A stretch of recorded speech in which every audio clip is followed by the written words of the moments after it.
You mean, Kojak. Mean and frosty. Yeah, tell me about it.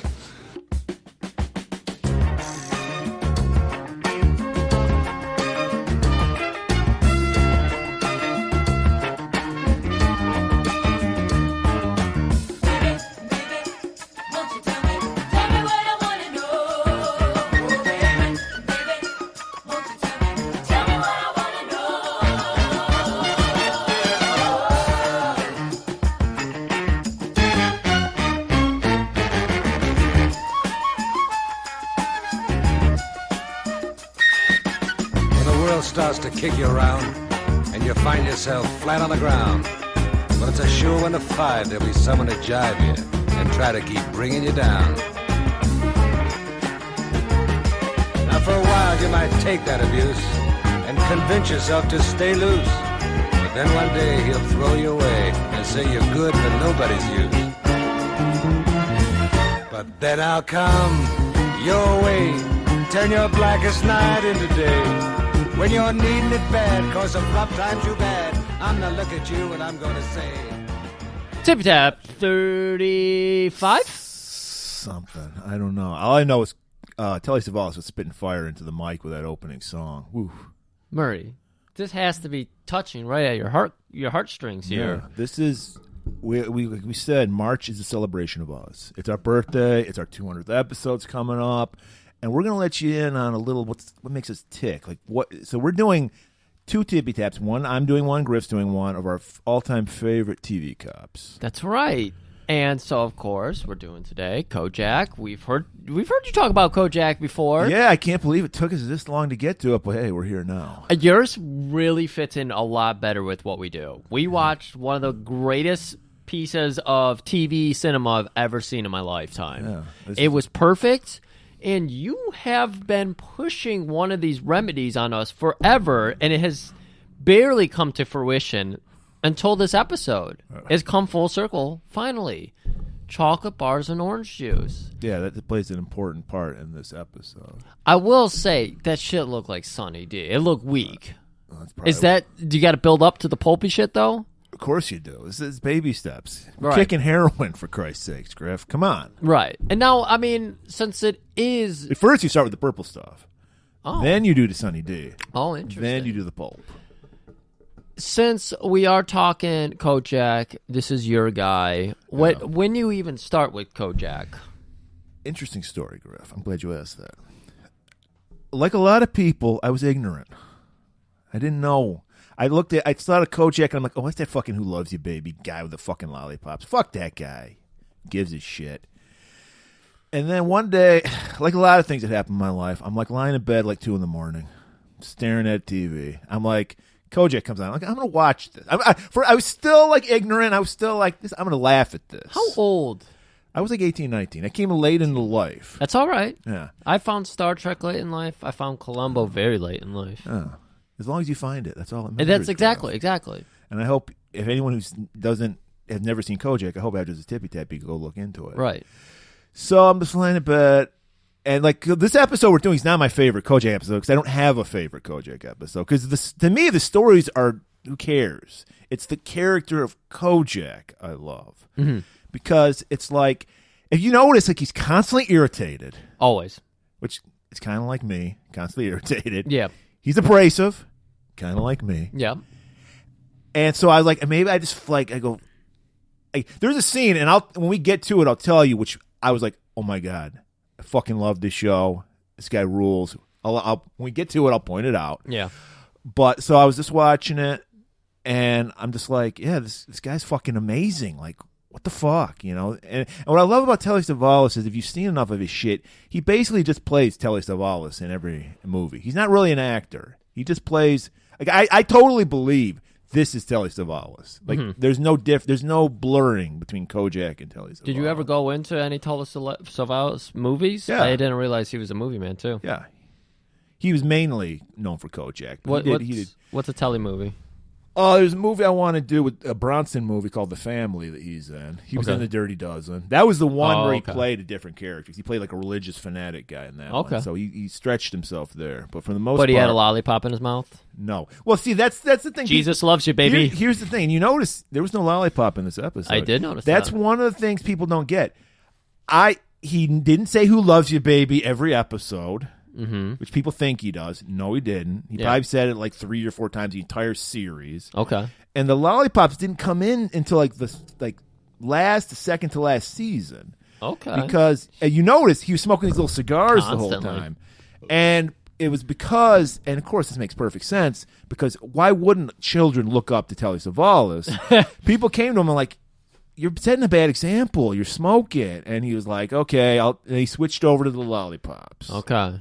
Makes sense. Actually, there's a great episode where a lollipop saves a traumatized kid, but maybe that'll be another Tippy-Tap. Maybe that'll be. I don't know. I enjoyed the shit out of watching this episode so much. I'm ready to quit Golan-Globus Theater and just start a Kojak podcast where I just go through every episode. Yeah, I like the sound of that. But we're not doing both. We don't have time for that shit. We don't. But yeah, and what I love about the character of Kojak, Telly Savalas, he will say he says shit with so much conviction that even when he says nonsense, you buy it. And he does it all the time. He did. I'll point out he did in this episode here. He'll just say nonsense shit, kind of like you, but you don't say your shit with conviction. But he'll say these weird metaphors that he just makes up pulls out of his ass, and you're like, oh yeah. And then as soon as he leaves the room, you're like, what the fuck did he just say? It's just some weird ass shit.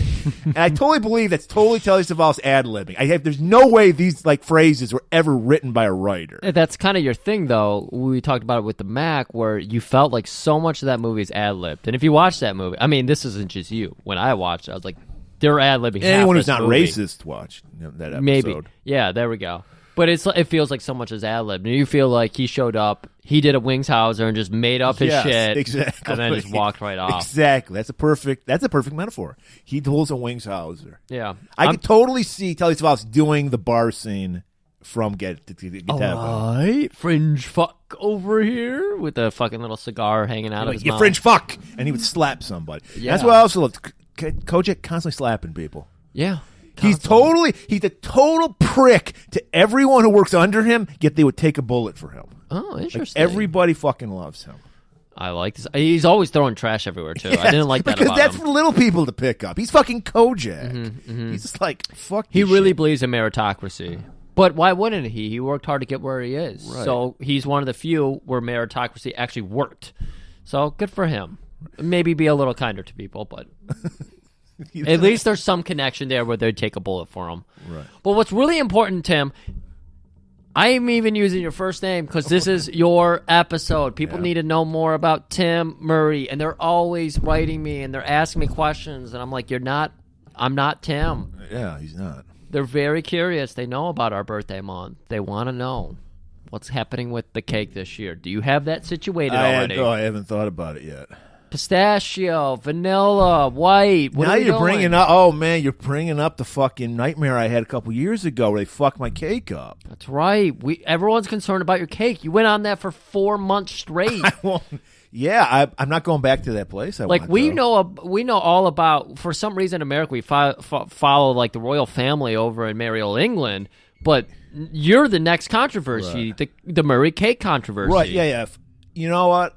I just spent our Superfly episode remarking on episodes and telling people go listen to it and I explain. I will explain this one story for you because I don't even remember what episode we talked about this. It must have been. It had to have been after my birthday. That episode. Yeah, it was.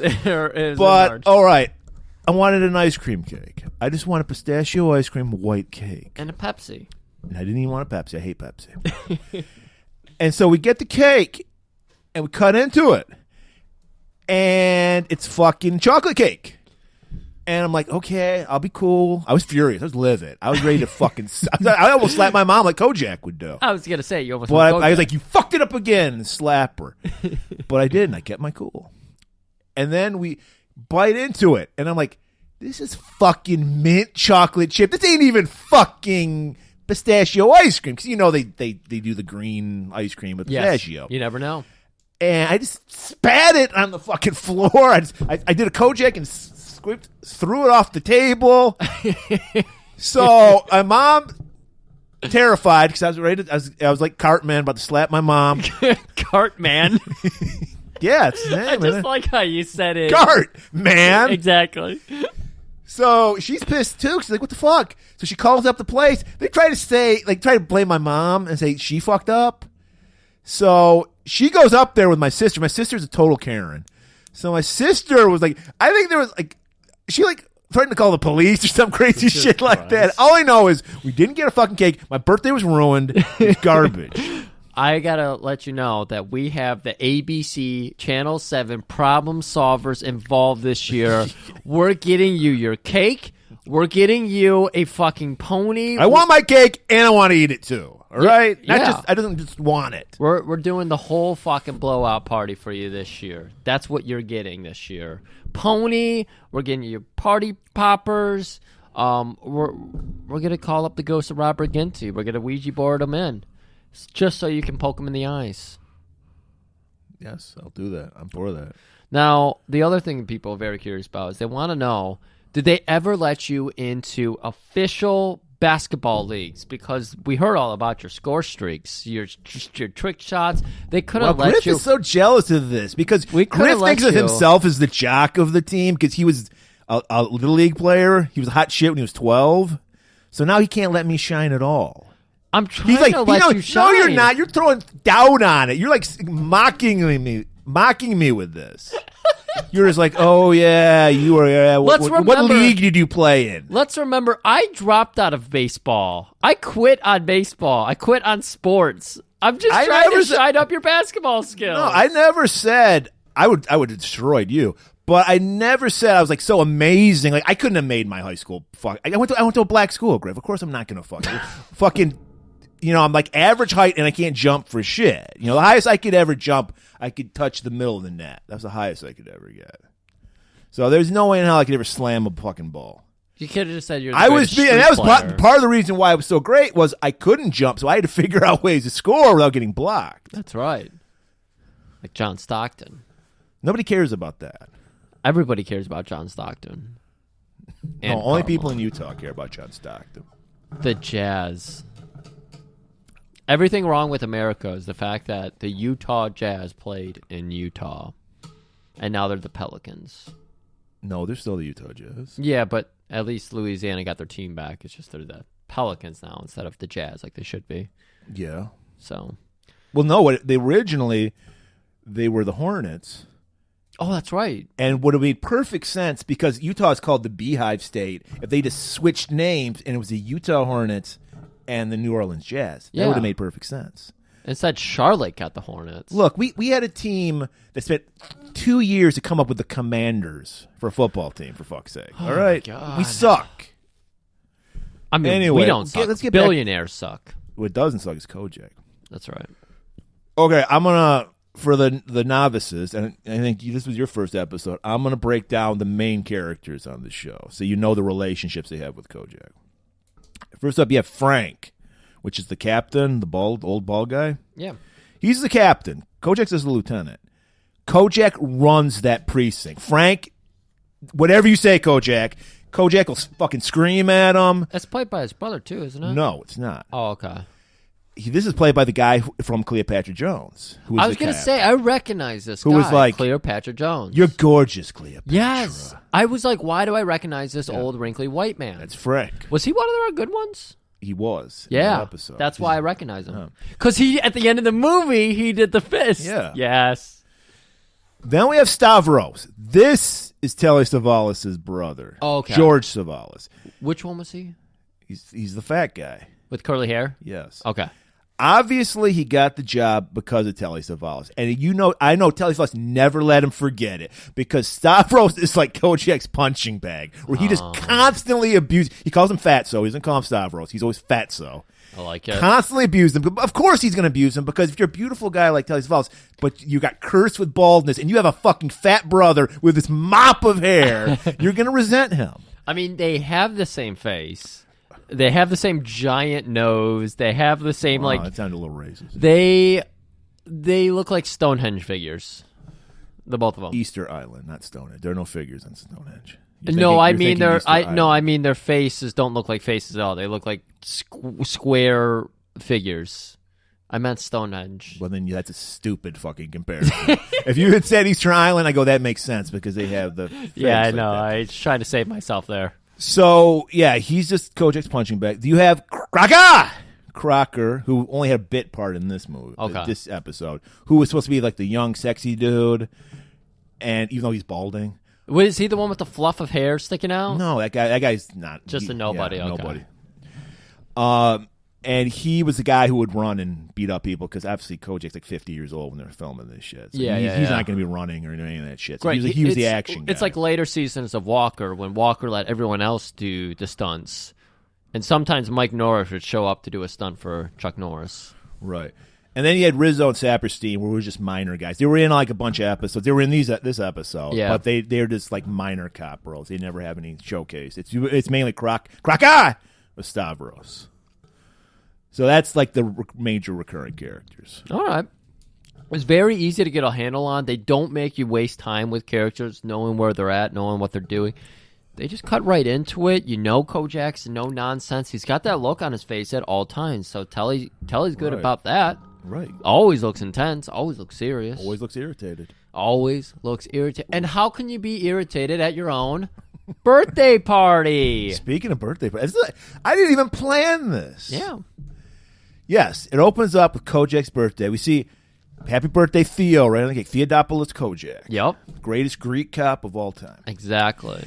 And we got the family around. And Kojak's got the brand new camera he got from his sister. He's snapping some shots. He's taking a picture of someone opening up that pistachio cake, and it's perfect. And you can see the little pistachio nuts in there, so you don't confuse it for a fucking mint. Right. Fucking ice cream. Well, we got a whole Greek spread. We got the souvlaki. We've got the baklava. We've got the fucking saganaki.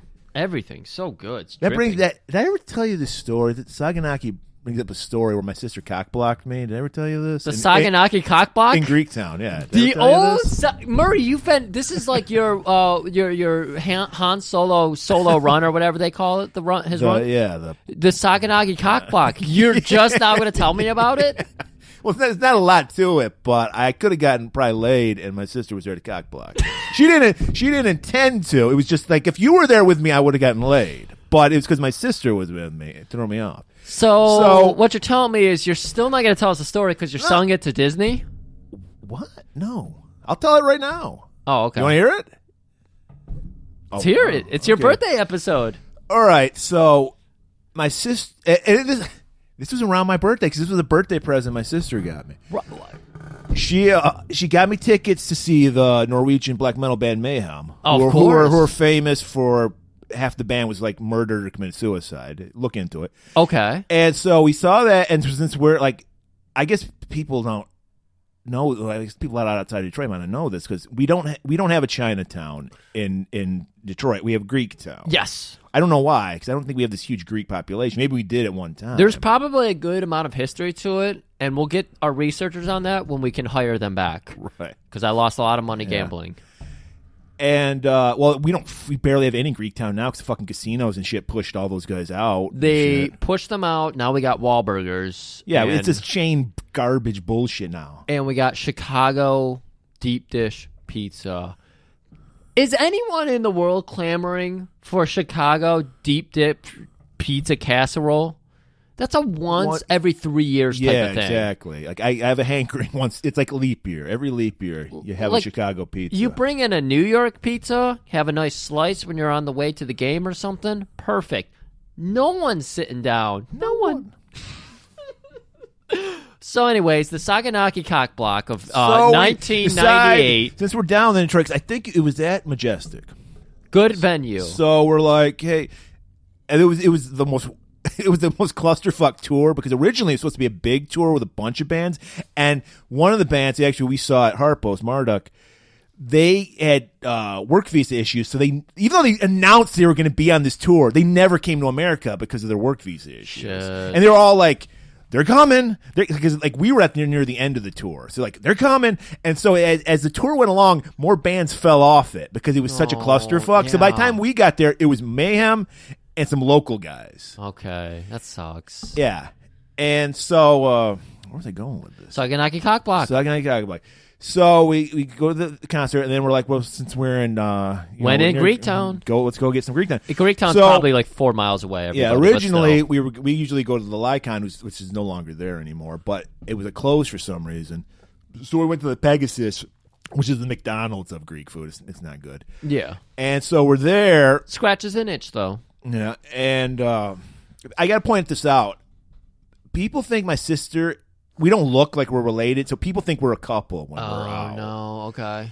So we're sitting at a booth, getting our food, and then these totally obnoxiously drunk chicks come in with like some old dude who's obviously been plying them with like drugs and like liquor and shit, like trying to score on these bitches, and they're using him to get free drinks and all that shit. They probably met at a club. Okay. And like they were hot, but they were super fucking, and like I would never want to date one of these women, but I would fuck one of them. Right. You'd buy him Saganaki. Right. Well, this is where it comes in. So they're so fucking obnoxiously drunk, like screaming. The one guy's like, "I want Saganaki! Saganaki!" Like they're just yelling and just creating a scene. My sister's getting irritated because there's no attention on my sister at the time. She's pissed off that these women are getting attention. And they're Saganaki, and they're just like just drunk whores. And then there's this one chick who just starts talking about her pussy and shit, like out of the blue, like it's like, and I'm like, we're in public, keep it down. So, but I'm like laughing because I wish you had been there because then we could have some fun with them, just fucking with them. But my sister's getting totally irritated and annoyed by this, and I'm just like laughing to myself. And then here's the punchline of the whole story. It's that we're getting my sister's like, we gotta leave, let's go. And I'm like, whatever. So we're walking by, and she's like. And the hottest chick, I was kind of bummed about this. She's like, "What is he doing with her? He's hot." And I was like, "Yeah, I feel good about myself." But I don't get, that's the best I got. I couldn't get, I didn't get laid by it. Oh, so what Murray's trying to say that if I were there, what he would have done is intercept the waiter coming over with the Saganaki. Saganaki. I'm thinking fucking. You're thinking Japan. Japan, yeah. That's the wine. Wait. No, Nagasaki's one of the cities we blew up. Oh, shit, that's right. Whatever. I blew that memory out of my mind because I felt so terrible about Why? it. So you would have intercepted the Saganaki, and you would have fucking lit it on fire and then held it down real low and then, said something romantic like, "I got a little Naki for your..." Can you sog my Naki? Can you sog this Naki? There we go. Now we're working. Now we're rolling. See, people say we don't tell enough dirty jokes. That was the dirtiest of all jokes. They're always asking us, "Could you tell?" You're not telling any dirty jokes lately, and so there you go. Sog my knock, and that's Murray's Saganaki. There you go. There you have it. That will forever be known as the Saganaki. So at some point we started this Tippy-Tap about Kojak. Yeah, and we're back to it. Well, we were. It's Greek food to Greek, because they had a great Greek spread. That's when we get back to it. And we do hear someone say in the background, "Hey, anyone know how to sog this knock?" And we see Stavros playing the little Greek ukulele. He's like singing. He's crushing it. Yeah, I believe it was "Fight Fire with Fire," which wasn't even out yet. So he invented that song. Yeah. And Kojak always command, "Everybody get together. We're taking a family picture." Without any joy. He somehow delivers everything without any joy. He's so angry about this. But at the same time, he's got the tiniest little smile on his face. So good. And then he pulls aside I think this is his brother-in-law. I don't think it's his brother, Constantino. It was. Who looks exactly that. Who looks like Frank Costanza. He does. Little dude. Young Frank Costanza. And he just grabs him forcefully, pushes him in front, and then just slaps the shit out of him. Yeah. And the guy's got the biggest grin on his face as he's being totally emasculated in front of his whole family. Yeah. And then on top of it, classic Kojak move, he grabs the hot chick with the big tits and like grabs her, like puts her up against him, gives the fucking most angriest smile I've ever seen. And then they take the picture. And so as all this joy is happening, we're enjoying Kelly Savalas just fucking kill it on set here.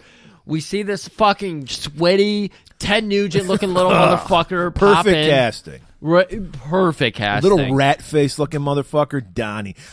Did we point out that there's characters named Johnny, Donnie, and Sonny in this fucking show? Yeah, this is Steven Seagal level naming of characters here. So Donnie runs in. He just barges in. He grips it. He opens the door. Hey, got any food? Is that a CD I see over there? That's worth a lot of money on the street. And so Johnny, his friend, Kojak's nephew. Yeah, Kojak's nephew. Who was creeping me out because he looks almost exactly like the Night Stalker Richard Ramirez. It was creepy. Yeah. And so he sees him and runs over to him, and Donnie's like, Donnie needs a fix. Donnie's having a real jonesing here.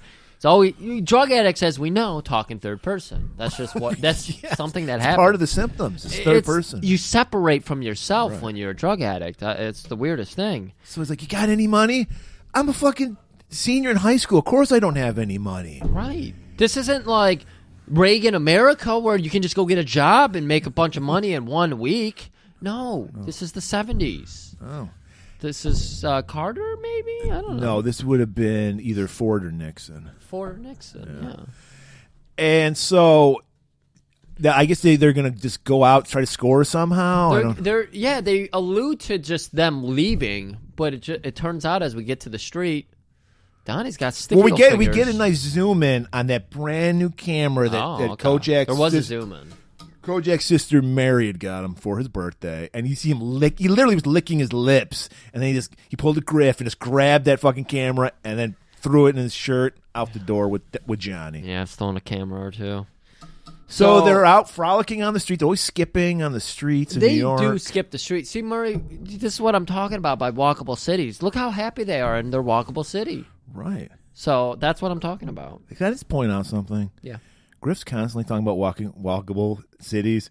He never walks his dog ever. You should be ashamed of yourself. She doesn't like to walk. We go in the backyard and play. That's not true. She we would play like to walk. multiple times a day. No, I guarantee you, if you walked her regularly, she would like it. Okay. I'm just saying. Well, how long should I wait after a bum knee surgery? You got to ask your vet about that. I don't know. I got to consult with that. Griff always an excuse. Anyway, so they're going to the Candyman, the guy that hooks them up. Mr. Candyman. Willy Wonka inspired Candyman. Right. Candyman can because he mixes it with heroin. It makes the world taste good. So he's this like creepy looking dude, got the skullet going on, and they're like, "Hey man, we need some of that candy." And he's like, "Follow me." And he puts the close sign on, locks the door. They go in the back room. It's 10 p.m. You could be closed. You're a candy shop. This is a city that never sleeps, Griff. It's New York City. That's a good point. You can get candy at 3 a.m. That's right. Hey, I got meatballs at 4 a.m. after a show, so that was a good time. There you go. Yeah. So he takes them in the back room, and they're like, we need some of that stuff, man. I got this camera. This Candyman, he knows a good camera when he sees it. He loves his boudoir shots. He loves taking fucking candy. Boudoir shots? Yeah, you know, the half nude ones. It's boudoir. Boudoir? What did I say? You said boudo. Oh, that's slang. Oh, okay. Yeah. So you know this guy knows his way around a camera and everything, but he looks at the camera a couple times and says, "Yeah, that's art of the deal, Griff." Yeah, he's like, "That's like a Fun Dip size." Fun Dip. He's like, "Yeah, I'll throw in half a chalk stick for each of you." He's like, "Half a chalk stick." Like, we love sucking on those things after we get our H on. No, he's only going to get half a bag and half a stick. And Johnny's like, my mom paid $79 for this. That's a horrible deal. Well, why don't you go sell it back to your mom? And they're like, we'll take whatever you offer us. So he's like, he's like, you're not even eating cherry. You're getting grape. I love how they direct young drug addicts because they're both itching their injection spot. Like, oh, we can't wait any longer. Right, yeah. So that's how you know I don't have a gambling addiction because I'd be itching my pockets all the time. Oh, okay. Looks like they don't have the mumps, that's for sure. So they go back to their heroin den, some abandoned building where they shoot up. Yeah, they got their own cool little hideout for this. And they're flying high, man. And, of course, the stupidest plans always come into your mind when you're high. So Donnie's like, hey, man, I got an idea. We can get our fucking money back because that guy robbed us. When you think about it. Yeah. Let's go back and steal the camera back. And then you're not in trouble. And then one poor impression with Johnny, with his rat-faced friend Donnie. He's like... It doesn't matter that they're high right now. You just see him start going to that fucking injection spot, and he's itching, and again, he's like, Daddy does need his next fix. We're talking about a baby boy here. He shouldn't be calling himself Daddy. No. He shouldn't even think about taking that age. He's a senior in high school. Exactly. We've got the same problem. You see how problems come back around? We have a horrible opiate problem. Cycle of life. Cycle of life, everybody. So they go back to the Candyman's place. They see the door's locked, so they go around back, and they notice that the Candyman's busy with Wilson, the Shylock. All right. And so we zoom in on their conversation, and Wilson's getting a little frisky with them because he's got his bag of drugs he sells to the Candyman. Which I don't understand, because they say he's a Shylock. So that's a loan shark. So why is he also dealing drugs? He's expanding? Well, what we've learned all of Black History Month is that some pushers and some pimps, they work in many different fields. You got to diversify. Yeah. They said that in the Wu-Tang investment opportunity on that Chappelle Show episode. You got to diversify your bonds. Okay. So he's doing a little bit of everything. He's going to sell to him, but Candyman's a little short. He's like, don't worry, I'm good for it. He opens a closet just full of TVs. Yeah. Like, full of like 12-inch TVs. Yeah, he's like, which probably cost $500 at the time. Yeah, which is of course $10,000 today. Yeah, about 10,000. 10,000? 10,500. Yeah, he's like, look at this. I got all the money right here. I'm good for it. You know, I need this stuff, man. He's like, look, I'm in the cash business, not the TV business. You come back to me when you got some cash. I just need 2 days. And then he's like, I don't fucking care. I'm here now. He goes to walk out. Yeah, well, Candyman reaches down. He's just like, I don't know what to do with this. He grabs that camera, and it's a good thing in the 70s you guys built things to last. Yeah, I did. Because unlike today, this would probably break on him like a piece of sugar glass and nothing. But he whaps Wilson in the face with that camera, and he's like stunned for a minute. But yeah, he's insulted. Too bad for the Candyman. Wilson's had to take a few cheap shots in his lifetime. So he turns around, just slowly pulls his gun out, and shoots him. Yeah, and the kids see that. Donnie and Johnny see it. And then Wilson comes out the front with his right-hand man, Davis, is waiting for him. And he's like, what? Davis is like, what the fuck? I heard a shot. He's like, hey, the guy fucked with me. I had to ice him. And then as they're talking, we hear this fucking dumbass fucking Johnny and Donnie fall over some fucking... They're high and giggling, like, you know... Well, of course, there's got to be a giggler. You got to have a giggler in the gang. Got to have a giggler, yeah. And they fall over the garbage cans, make a lot of noise. And Davis is like, hey, I recognize that idiot with the fucking army hat. They run down it was a moist alley. It wasn't particularly. It wasn't quite wet yet. It wasn't damp or deluged or anything. It was just kind of. It just had a little bit of little moist. Yeah, there's some fungi growing in there. And like, Davis is like, I recognize that kid. The kid that stupid fucking Ted Nugent hat he's wearing. Yeah, a little Donnie, camouflage cowboy hat. Donnie Nugent. Cut to Kojak. He's at the office. He's like, what the fuck happened to Mike? He's talking with Frank. He's like, yeah, I can't believe my camera just went missing. You think my sister took it back? She always was jealous of me because I was always the fucking prettiest fucking... I was a prettier girl than she was. And it just so happens that his captain or whoever he was talking to is just like, you, a pretty boy with a full head of hair? You gotta be kidding me. Kojak just happens to have a picture of himself as a child in his desk.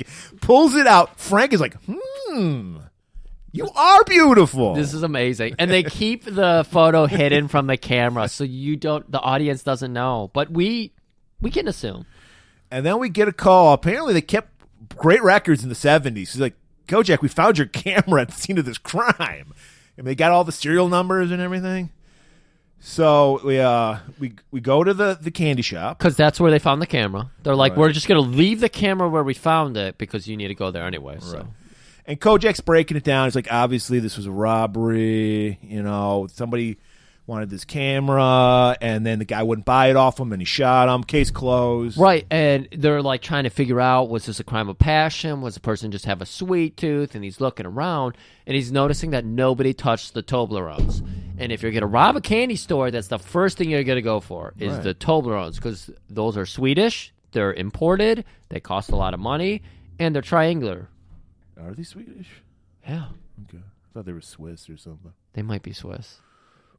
I don't know. All I know is Kojak is like, let me go talk to my sister because she gave me the camera. Maybe she'll know something. Heads over to Mary, his sister's place. He's asking her, like, do you remember who was at the party? And he's like, I remember this rat-faced fucking kid. Do you know who that is? Like, that sounds like Donnie, Johnny's best friend. Yeah, Because I believe, well, maybe he did start with that, and he's like, you know what? I'll go ahead and ask Johnny about Donnie. Where is the old whippersnapper? Is he in the back? No, he's out. Well, where the fuck is he? I mean, he's a senior in high school. He should be at school getting easy. Yeah, because she's like, he's looking for a job. He's like, why does he need a fucking job? He's in high school. Right. You need money? Well, he dropped out, Theo, and you just see the look of disgust go across Theo's face. And not only did he drop out, he won't listen to me anymore. And like Kojak's like, well, maybe I need to talk to him. If you won't listen to his mother, she's totally an enabler. First of all, she's like, how is he gonna listen to his uncle? And he's like, because I'm Kojak. Everyone listens to me. Yeah. Would you have liked to have a Kojak figure in your life? I did. He came to me late in life. But yeah. He is in my life. And he's in my heart. Oh, okay. So this was good enough. The Kojak character on TV. You notice I've never done heroin. It's true. You haven't. Oh, and I've been tempted many times. Shit. Okay. I always love the fact, and this is the truth. People who think they can dabble in heroin, like it's always gonna turn out bad. It's like gambling. It's gonna turn out bad. But they're like, no, someone's doing it right now as we speak. I can mainline heroin, and it ain't gonna be a big deal. I'm the one guy who can beat heroin and just do it recreationally. I'm pretty sure some of the last people I work with at the TV installation stuff were dabbling with heroin. And like the one day the guy took our van into a ghetto and it came back and he just parked it in the shop, didn't say anything to anybody because why would you? So we show up the next day and there's clearly baseball bat bashed imprints on the windshield. And so it's like fully gated and everything. So we're like, oh, what happened to the van? It's like, I don't know. It parked here, and now there's baseball bats on. It got bashed in. And so, we traced the gas card, and it turned out he was doing some shady shit and selling gas and stuff. And, yeah. So he was an H user is all I'm trying to say. The dabbling didn't work. Right. That's where I was wrapping this back around to. It never does. Like Johnny and Donnie, who are hanging out at their heroin den. And they're just like, we got to get fucking, we haven't been high in like 12 hours. We got to get some shit. And like, we don't have any fucking money. Nobody's going to loan us fucking money. The only person we know who can loan us money is Wilson. And he knows we fucking saw him murder somebody. Right. And then Donnie gets that fucking light bulb over the head. And he's just like, how about we blackmail this dangerous man who we saw murder somebody in cold blood? We're witnesses. He's got no choice. We got leverage on him. Classic drug addicts. You just saw him kill somebody, and he's not going to kill them. Yeah. And they're like, yeah, we can get some heroin and some money out of this. It's because they're listening to the wrong fucking rock music. You know what they should have been listening to? Black Oak, Arkansas. Because all they would have cared about is going down to the south and starting a hippie commune. Well, okay. Okay. But Johnny loves the idea. He's like, let's do this. Because he's got no choice. He's gonna have to give us what we want. He's scratching that arm, man. He's like, I need that next fix already. It's been 10 minutes. I don't have a problem. Right. Yeah, I can kick it anytime I want. Next morning, Wilson and Davis are talking. Wilson's like, you heard anything about those kids? We got to flush these guys out.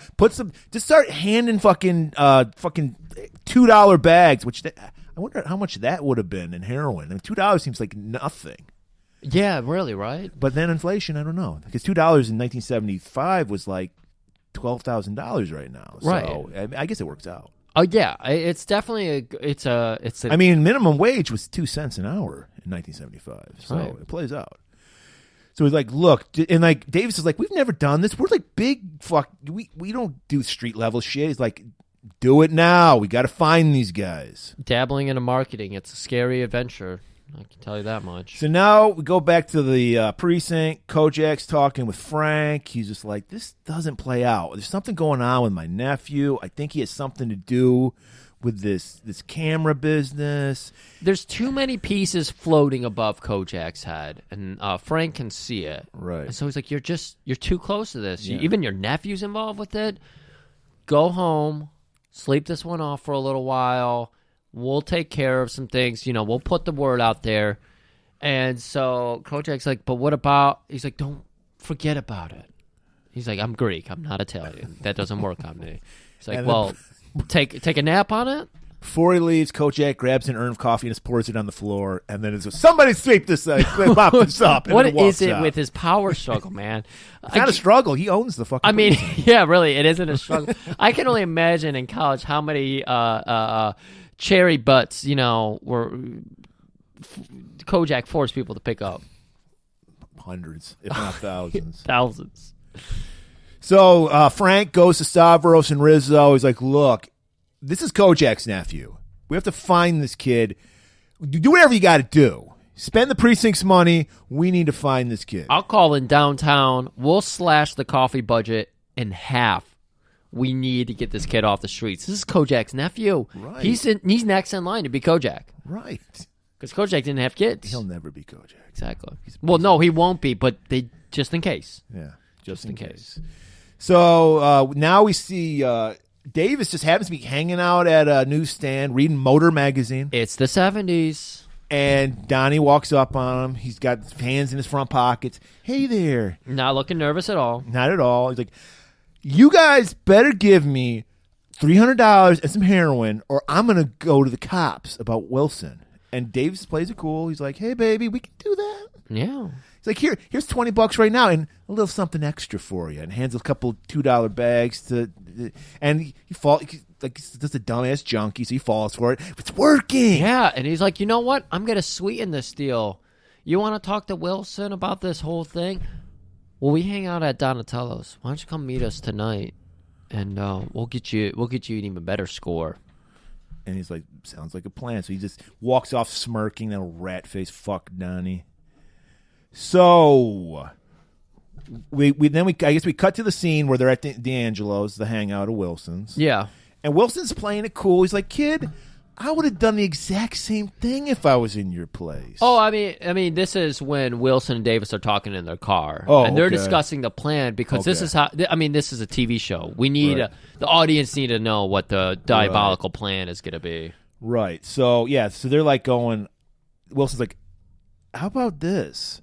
How about we give them the heroin they want, but it's pure heroin. It ain't cut. Yeah. And he's like, that would kill him, boss. No shit. Yeah. It's suicide by murder or murder by suicide. And then we'll give him a gun or something? I don't They remember. were going to plant Wilson's gun on him. So he would take the Candyman's rap. Oh, okay. That's it. Yeah. So it's the perfect crime. All right. So now we go into that night. And we're at D'Angelo's, and Wilson's playing it cool as a kid. I would have done the same thing. I kind of admire your balls that you have doing this. Yeah, he's even looking down at his pants. He's like, you got the mumps there? What's going on with that? And Donnie, of course, is like giggling to himself a little bit. No, those aren't the mumps. I put a roll of quarters in my pocket to impress you. So he's not glad to see him. He isn't. Oh. So he's like, look, you kids got rolls of quarters for days. Here's $300. Here's $300. You wanted $200. Here's $300. Yeah. And here's a little something extra for you. Yeah. And then Donnie just runs out. They're so gleeful they're going to get high. They're literally skipping down the streets. Right. And you see two white kids who are like 18 years old skipping down the streets. If you're a cop, there's something suspicious is going on. Yeah, I'd be worried about that too. I'm not a fan of stop and frisk, but in this situation, it felt necessary. Right. And Donnie, such a bitch, pushes Johnny into the cops and then runs. Yeah. So Donnie gets away. Johnny gets busted. Johnny immediately, my uncle's a cop! Totally Karening it. And just like, dropping fucking names and shit. Like, you can't arrest me because I got a cop in my family. All right, so we cut back over to the headquarters, and we get another headquarters. This is like in some other part. Like, Kojak's in Manhattan. This is like Brooklyn or some shit. And so Kojak is just here. He's talking to this district, He's in his casual gear. He's got like a fucking blue denim shirt on. Yeah, you're right, yeah. Smoking his little cigar. Right. And this guy's like, hey, this dipshit says you're his uncle. Thin blue line. I don't want to bust him. I want to put him into your custody. I could tell that you bust balls, you're his uncle and everything. And it's looking like he's about to walk away, and then this detective turns around and goes, oh, hey, one more thing. Your nephew's got a problem. He's on the H. He's got it bad. He's got the H itch. The hitch. And if you don't believe me, let me show you. And he's like, kid, pull up your sleeve. This is too daunting. They don't even show it on camera. Yeah, you couldn't. I bet you couldn't back then. Yeah. And the look of disgust on Kojak, because he's like, how could this have the same blood as me, this junky piece of shit? So the next scene we see, Kojak apparently left his windows rolled down because you see a nephew go flying through the window and crashing into the passenger seat. Right. Kojak's all about tough love. Yes. Kojak sits down, he fucking peels out, fucking swerving all over the place. I want to point out, Kojak always opens the door before he stops and takes off before he closes the door when he leaves. Yeah. He always does that. It's very good. And so he's fucking, again, hard love, tough love. He's fucking hitting Johnny with some tough questions. When did you get started, kid? Last summer. How much are you doing? Not a lot, not at all. I'm just joy popping. I don't even do a bag a day. You're a junkie. No, I'm not. I could quit anytime I want. Yeah, that's every answer a junkie gives us. What? You know what? I got a time machine. Let's go ahead and pop over here to Complex B. I'll show you what your future has in store for you. It's scared straight, dude. So they stop at like heroin. I guess it's not a crack house, the heroin house. Yeah. And they, as soon as they enter the room, it's like Kojak's a light and they're roaches because he's not scurrying away. Except one dude with a giant white man fro. Yeah. He comes stumbling out. He's got the fucking, what's his name? Oh my God, this singer. So many tears I cried. Lenny Kravitz fro going on, scarves hanging off He's him. got the Jew fro going on, and he's just like, hey, he's like playing like he's drunk. He's like, hey, Yeah, this guy, they were like, hey, act like you're on heroin, and he didn't know what that meant, so. And Kojak just like grabs him by the collar, hurls him against a wall, and is like, so, how long you been doing it?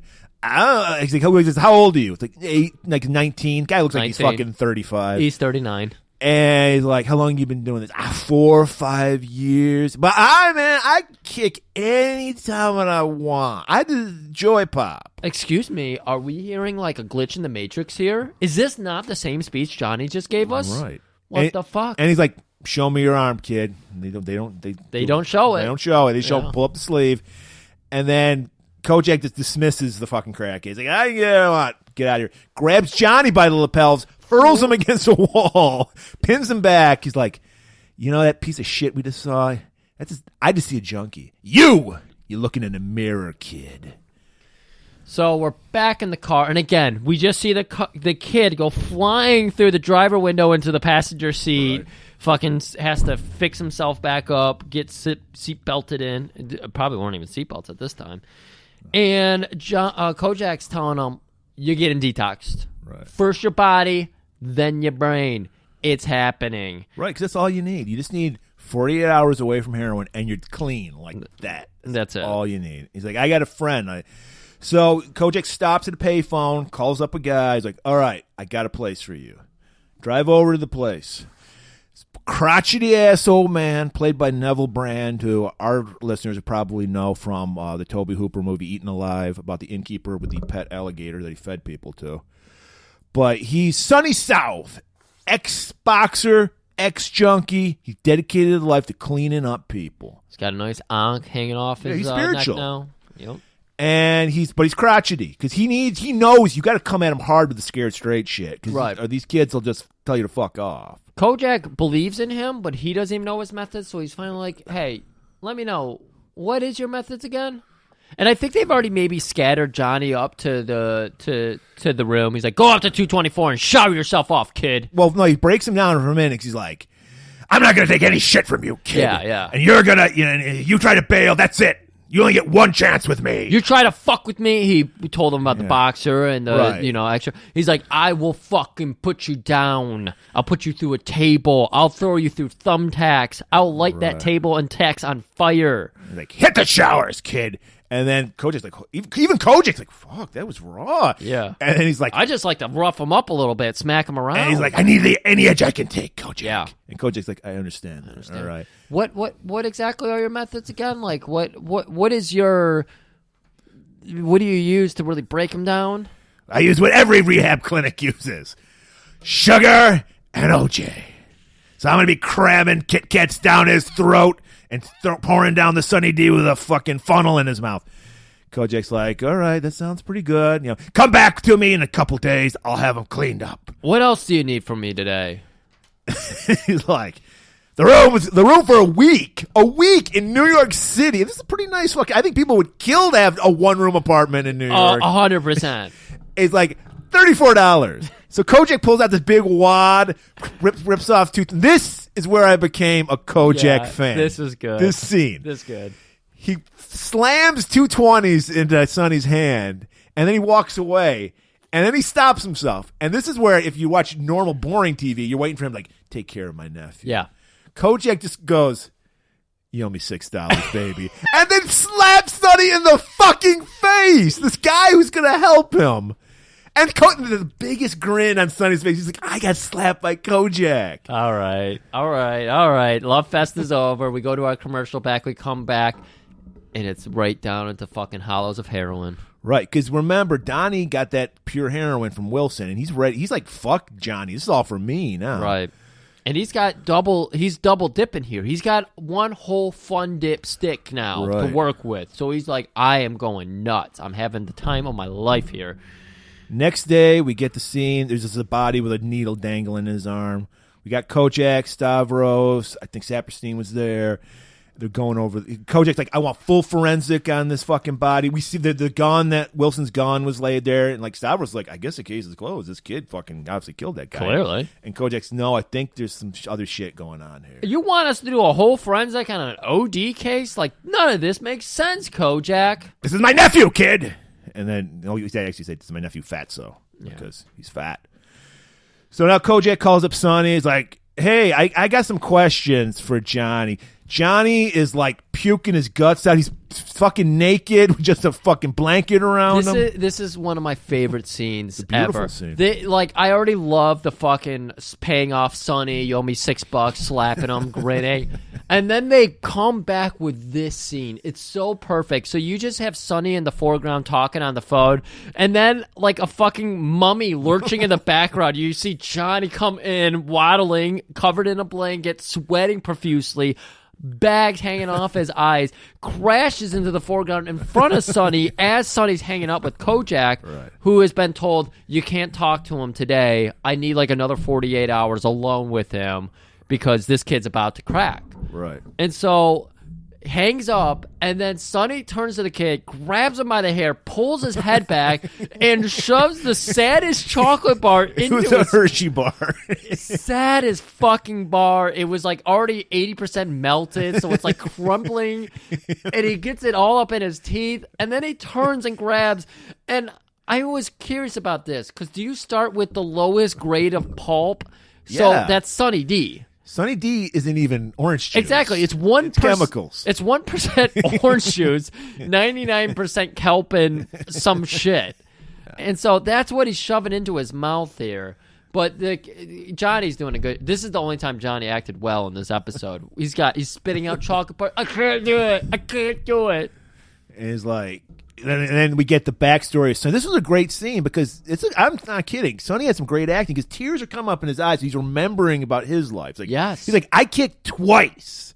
He's like, because after the first time, I thought I could go back. I could dabble.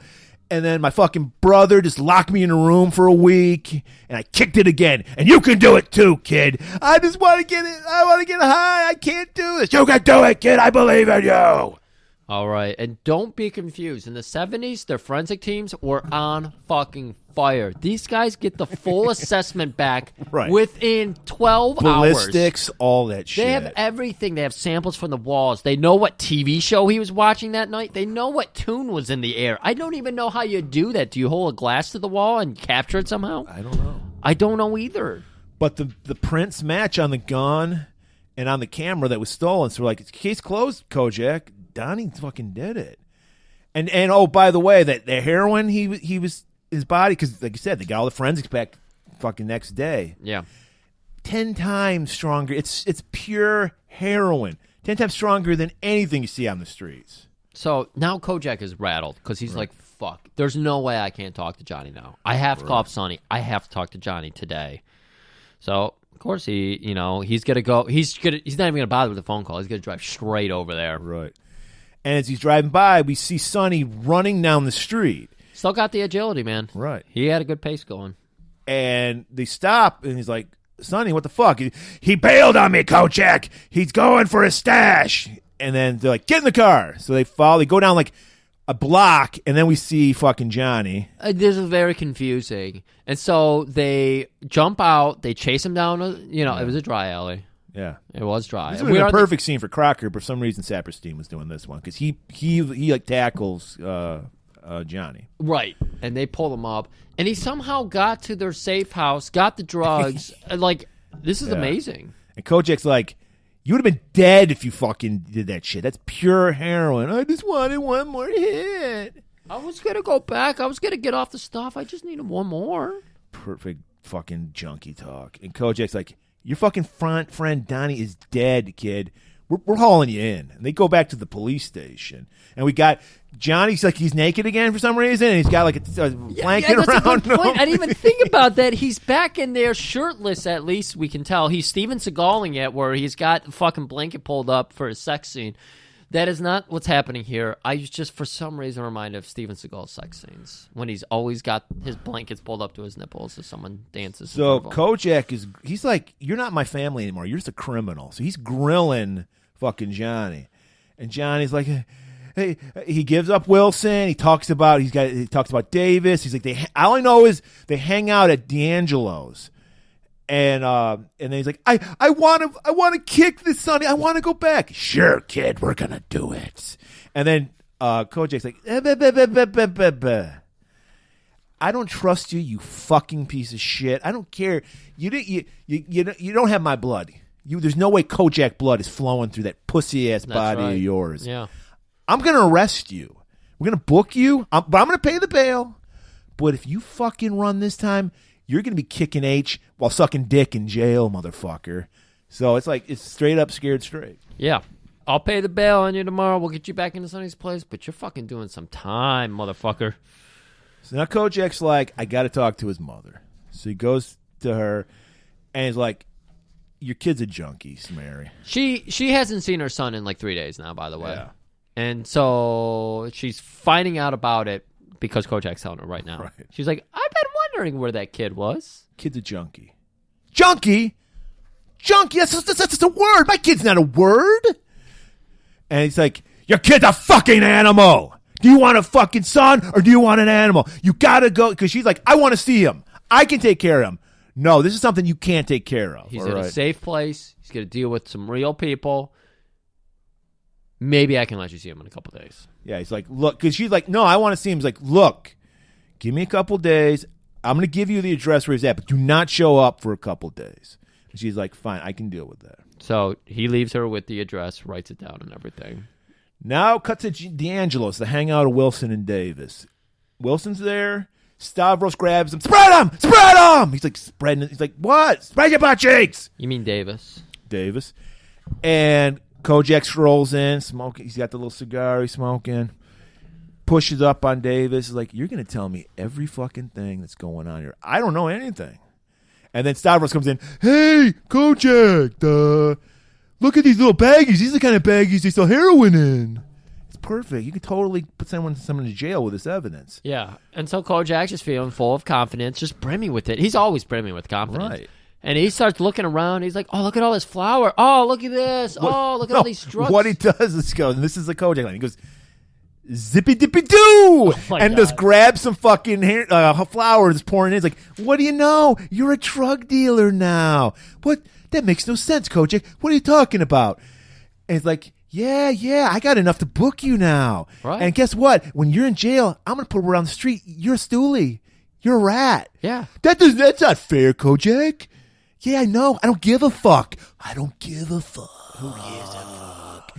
And I'm going to tell Wilson, you ratted him out, and I'm going to set you loose. And he's going to fucking kill you. That's not cool, Kojak. I don't give a fuck. Book him. So they're leaving with Davis here, and Wilson's just like outside in his car watching, and they follows him back to the police precinct so he can watch from the outside too. Yeah, he's lurking. So they got him at the precinct, and they're trying to work him over, but Wilson sends in his lawyer, and Kojak's like, God, only guilty people have lawyers. And so like Kojak like walks out into the main hallway or something, and the lawyer meets up with him out there, and he's like, my client tells me you planted flour on him. And Kojak's like, flour? What are you talking about? I brought him in because he's asked some questions about murder, drugs. What? I don't know what you're talking about. Flour. And he's like, if it turns out that's flour, you got him in on flour, you're gonna be in big trouble. It's like, hey, my hands are clean. He does the fucking, hands tied, tied. Yeah. And then he's like, you're probably that scumbag Wilson's lawyer too. I don't have to tell you any of my clients' names. Like, you're all fucking guilty. So we join Davis as he joins Wilson in his car just outside the police precinct, and he's telling him, we got to take out that Johnny kid. Got to find him. We got to murder his face because he knows about everything. He's too close. That's what Wilson is saying, and Davis is like, I didn't kill anybody. I'm out. Like, and then he's like, and Wilson's like, well, I'll let you be fucking equal partners in this deal. And he's like, oh, I like how that sounds. And so Wilson agrees. He's like, okay, I'll help you out. They happen to know exactly where Johnny lives. No. What happens is. Oh yeah, you're right. They do find out because there's like a street kid that they know that hangs out with the okay. All right, so they're gonna head over there and start questioning that, and of course Kojak, he's got to check in, and he knows the guy he's looking for. His last name is Wilson, and he knows he had to have been arrested before. Yeah, so he's going through all the files, getting all the pictures together that he possibly can. Yeah, because we don't know Wilson's first name. Right. So he's like, yeah, I'm gonna need to. He's like, I need to get Johnny to come in, and maybe he can ID something. Oh, yeah, he's gonna take pictures to Johnny. Right. So he calls up Sonny, and he's like, can I talk to? He's like, he's almost gonna kick it, Kojak. I just need one night. Come by in the morning. He's in the back. Johnny's in the background doing pull-ups. He's doing Tippy-Taps. Griff, he's eating a Vinnie's. You've kicked it when you're eating a Vinnie's. Because Sonny was literally saying the kid is holding down a quarter of a Vinnie's right now. And so, of course, Kojak's just like, holy shit, Sonny, you're a miracle worker. I might let you keep 3 of that $6 you owe me. Right. Not the whole thing, of course. Right. So, well, you got to have some boundaries. And he did run away on And he also was disgusted with his nephew. He didn't give a shit about his nephew at all. Yeah. He's doing it for his sister. We'll learn more about that now. So, now we go back to Wilson. They're outside. Like, Davis goes, yeah, they haven't seen Johnny in a couple days. He's like, he's got to be somewhere stashed. Yeah. Do these people have a number? Are they listed? Yes. Of course they're listed. Yeah, this is the 70s. Everybody was listed. Yeah. But you let your fingers do the walk-in on the yellow pages. Yeah. So Wilson goes and walks up those yellow pages, as I was about to say. Gets the number, calls up, fucking Uncle Constantino, the idiot, answers. Yeah. And like, Johnny is not here. He's like, well, I'm his parole officer. Like, Constantine doesn't... He's just making this shit up, and it's gullible Constantine's like, what? Exactly. He's doing the Andrew Callaghan bit. He's just letting him fill in the blanks. He just said, I'm his parole officer. And Uncle Constantine, he's just going on, Johnny's a good boy. He's so good. He's just not here. He's just not here. He's at he's at a good he's at a good rehab detox center. Well, I need to talk to him. He'll go to jail if I don't talk to him. Okay. I'll give you the address. And he gives him the address. So we're like, holy shit. So Kojak, he's preparing to just take the night off. He's doing the classic. He's just standing here, got the fucking cup of coffee. He's like, what's the matter with these fucking kids? Why are they just shooting this shit into their fucking veins? Stavros comes in. Well, is it any different than getting a drink? Kojak, the most disgusted look on his face. What the fuck are you talking about? How could you compare alcohol to heroin? I'm not. I'm just saying maybe we should go out and get a drink. Well, that I like. fucking spikes his coffee cup on the ground. Pick that up, Stavros. Gets the phone call, Uncle Constantino. Hey, I just want to let you know the parole officer called. Parole officer? What the fuck are you talking about? Stavros, let's get in the car. So they rush over to Sonny's. We cut over to Sonny's where he's opening the door for some unwelcome guests. Yeah, Wilson and Davis. They force their way in, and it's looking grim immediately. But Sonny... Well, no, first they're like chill. They're just talking, and they're like... And then all of a sudden, Sonny, are you coming back up? That was creepy. This whole scene is very creepy. Yeah. He's wrapped in his blankets, naked again. Yeah, a young boy. Yeah. Naked. With his sweaty, curly hair. Sonny, are you coming back up? Run, kid! And then fucking they pull the gun. Fucking Sonny, he's an ex-pug, he's an ex-palooka. So he grabs Davis, they're struggling. He's using Davis as a shield. Wilson just shoots Davis, doesn't give a fuck. And then Sonny throws Davis at Wilson, starts running up the stairs, gets shot in the back. Useless Johnny. He's like fucking Sonny had to shut the door because Johnny's so fucking useless. Yeah, okay, Sonny dives into the room and says, Johnny, shut and lock the door. Apparently Johnny failed at doing that. Yes. So now we get Kojak arriving. Right. Well, yeah, because Wilson's just about to shoot on Johnny. Kojak runs in the door, got his gun out, tiny little revolver. Teeny. Right. Well, he doesn't need. He's Kojak. He doesn't need to use. He wants to slap people. Right, because this is instead of shooting the guy. And maybe some cops should learn this lesson. He just bitch slaps Wilson with his gun. This is the third man who's been slapped. Think about earlier. We started with Beastmaster 2. We talked about the cop in the zoo scenario with the lion who's biting off the guy's hand, and they killed the lion or tiger. Right. I forget which. It's a tiger. It's a tiger.